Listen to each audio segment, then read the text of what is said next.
నమస్తే శ్రీకృష్ణాయ నమః. మనం ఎప్పుడు యోగాల గురించి మాట్లాడుకుంటూ ఉంటాము.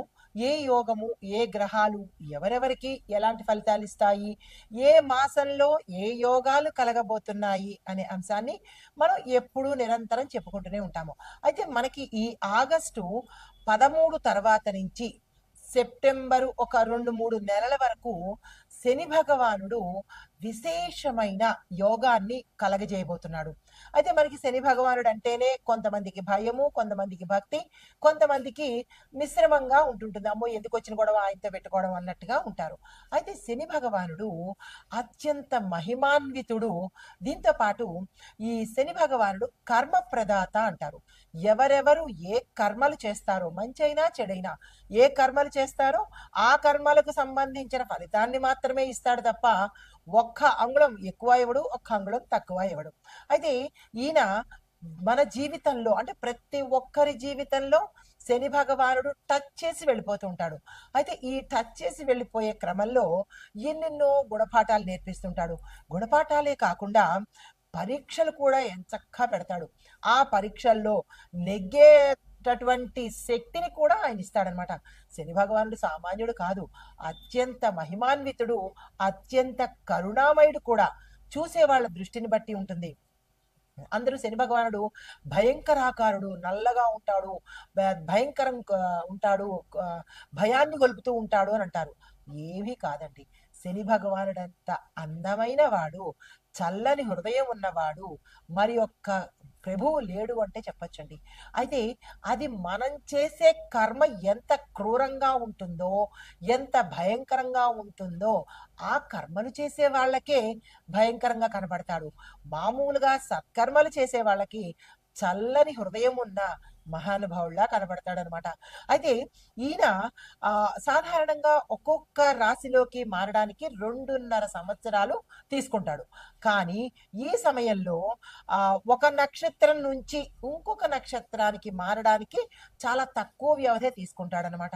అయితే ఈ ప్రస్తుతము మనకి ఎక్కడ మారుతున్నాడు అంటే గనక బృహస్పతి యొక్క నక్షత్రం మీద ఉత్తరాభాద్ర, బృహస్పతి నక్షత్రము ఉత్తరాభాద్ర, దానిలోకి ఈ శని భగవానుడు తన ప్రయాణ క్రమంలో దాన్ని కూడా టచ్ చేసుకుంటూ బృహస్పతిని కూడా ఒక్కసారి తలుపు తడుతూ ముందుకు పెడుతున్నాడు. ఆ తలుపు తట్టే ఆ ప్రయాణం చేసే క్రమంలో మనకి ఎట్లాంటి ఫలితాలు ఇస్తున్నాడు, ఎవరెవరికి ఎలాంటి ఫలితాలు, శుభ ఫలితాలా, అశుభ ఫలితాలా, మిశ్రమ ఫలితాలా అనేది మనం ఒక్కొక్కటిగా తెలుసుకుందాము. అయితే కొంతమందికి అశుభ ఫలితాలు ఇచ్చిన వాళ్ళు మాత్రము తప్పనిసరిగా పరిహారాలు మాత్రం చేసుకోవాలి. ఏం చేస్తాడులే అని లైట్ తీసుకుంటే గనక ఇంకా అంతే సంగతులు. కాబట్టి నేను ఒక్కొక్కటి వివరంగా పరిహారాలు చేసుకోవాల్సిన రాశులేమిటి, మిశ్రమ ఫలితాలేమిటి అనేది సవివరంగా తెలియచేస్తాను. ఎక్కడా స్కిప్ చేయకుండా ఓవర్లుక్లో వెళ్ళిపోకుండా చాలా జాగ్రత్తగా చూసుకోండి. శని భగవానుడు కదా. అయితే వీళ్ళు పాటించవలసిన ప్రధానంగా కొన్ని రాశులు అయితే ఉన్నాయి.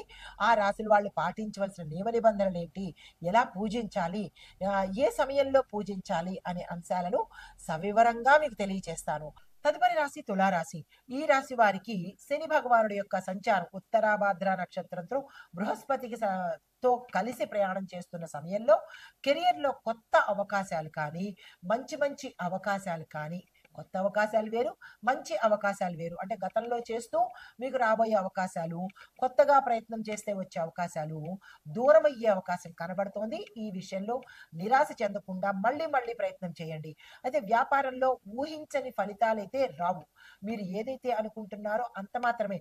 ₹10 లాభం రావాలి అని అనుకుంటే ₹10 లాభమే వచ్చేటట్టు ఉంటుంది తప్ప ₹11 లాభం వచ్చే స్థితి అయితే లేదు. అలా అని నేను ₹1000 కోరుకుంటాను అని అన్నట్టుగా కాదు కానీ మీరు ఎంతైతే గతంలో కష్టపడ్డారో వ్యాపార నిమిత్తంగా కావచ్చు, లేదా ఇతరత్ర ఏ రకంగానైనా మీరు పెట్టిన కష్టానికి తగిన ఫలితము ఈ సమయంలో పొందబోతారన్నమాట. అయితే కుటుంబ సభ్యులతో మాట వచ్చే అవకాశం ఎక్కువ కనబడుతోంది. ఈ విషయంలో చాలా జాగ్రత్తలు తీసుకోండి. చిన్న మాట అగ్గిలాగా మొదలయ్యి పెద్ద ప్రజ్వలమయ్యి మహా ఇదిగా ప్రచండంగా వెళ్ళే అవకాశం కనబడుతోంది. దూరం అయ్యేటట్టుగా కూడా గోచరిస్తోంది. ఈ విషయంలో జాగ్రత్తలు తీసుకుని దానికి సమన్వయ ధోరణితో సంయమనంతో వ్యవహరించినట్టయితే కొంత సద్దుమణిగే అవకాశం ఉంది. అయితే ఆర్థికంగా కొంత ఇబ్బందులతో పాటు అప్పులు చెయ్యవలసిన పరిస్థితి, మీకు రావలసిన సొమ్ము సకాలంలో రాకపోవడము, ఇవ్వవలసిన వాళ్ళు అబ్స్కాండ్ అవ్వడము, పారిపోవడము, లేదంటే ఫోన్ స్విచ్ ఆఫ్ చేసుకోవటము, ఇలాంటివి జరిగే అవకాశాలు ఎక్కువ కనబడుతున్నాయి. ఈ విషయంలో జాగ్రత్తలు తీసుకోండి.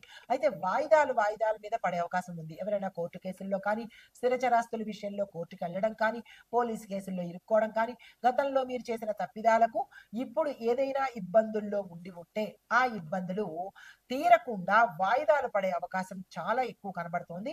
ఈ విషయంలో జాగ్రత్తలు తీసుకోండి.